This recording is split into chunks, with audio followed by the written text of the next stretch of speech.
তাদেরকে 48 ঘন্টার মধ্যে এগুলো বাস্তবায়ন করার জন্য বিনীতভাবে অনুরোধ জানাচ্ছি। কিছু পাইনি, তার একটি অনুলিপি দেওয়ার কথা ছিল, কিন্তু অনুলিপি আমাদেরকে হস্তান্তর করেনি বা আমাদের কাছে পৌঁছায়নি।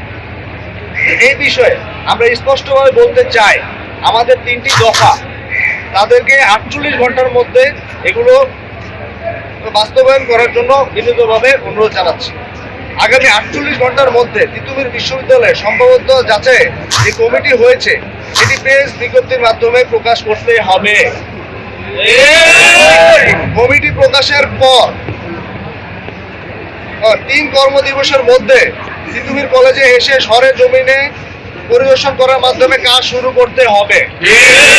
কমিটি প্রকাশে 15 দিনের মধ্যে তিতুমির বিশ্ববিদ্যালয়ের সম্ভাব্যতা যাচাইয়ের বিষয়ে বিস্তারিত রিপোর্ট প্রদান করতে হবে।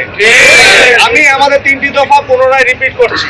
প্রথম, আগামী 48 ঘন্টার মধ্যে তিতুমির বিশ্ববিদ্যালয়ের সম্ভাব্যতা যাচাই যে কমিটি হয়েছে সেটি প্রেস বিজ্ঞপ্তির মাধ্যমে প্রকাশ করতে হবে।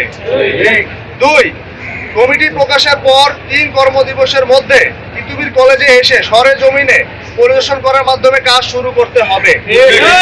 3, কমিটি প্রকাশের 15 দিনের মধ্যে তিতুমির বিশ্ববিদ্যালয়ের সম্ভাব্যতা যাচাইয়ের বিষয়ে বিস্তারিত রিপোর্ট প্রদান করতে হবে।